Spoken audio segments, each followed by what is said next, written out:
Media Online live on ABS-CBN Entertainment YouTube channel. Ngayong taon, ang data sa Canary gawin patulad sa kwento ng ABS-CBN News. Kasama ng bawat pamilya ngayong halalan 2025. Buong bayan ang pagpapatrol sa malawakang coverage ng national at local elections. Magbabantay tayo mula bukuhan hanggang bilangan.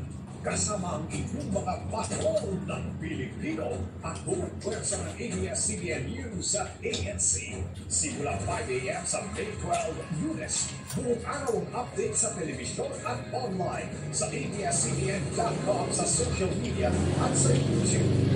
Ako, ikaw, tayo, ang susunod ng ating kwento. Halalan 2025, the ABS-CBN News Special Coverage.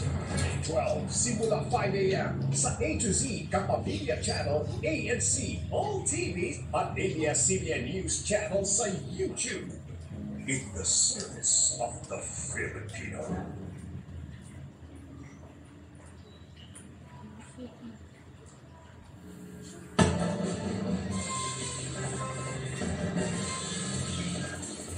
Naranasan ng ilang tumatakbong senador sa halalan 2025 na pumila ng matagal at mainita sa presinto sa kanilang pagboto.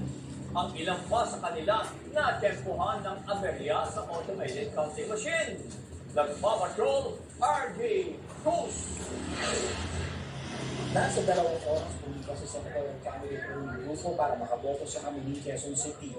Nang malapit na niyang ihulog ang kanyang balota sa makina, saka naman ito nagka-aberya. Mahaba yung pila, pero it's okay. Worth it naman. Tapos pangalawa, nagkakasilver siya. May isang babae, mga 2 pila na ako sa akin. Nakaranas din ng aberya si makabayan senatorial candidate Nars Alin Adamo dahil sa overvoting umano sa party list kahit isa lang ang binoto niya. Nahirapan naman si senatorial candidate Amiran Dasan na mahanap ang kanyang pangalan sa voters list pero nakaboto rin kalaunan sa Maguindanao. Ang ilang senatorial candidate walang naranasang aberya sa pagboto. Iyo nasa kitang Mga preso, hanggang sila ay estado botante at ang judgment o conviction ang kanilang kaso. Susunod, resulta ng botohan, tutukan. Yan ang ibang pamamalita sa pagbabalik ng TV Patrol.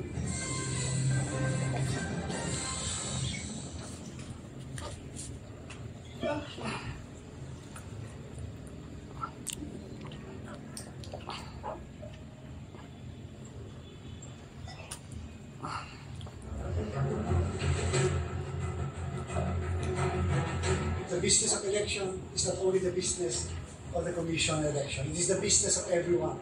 The success of the Commonwealth is the success of our democracy.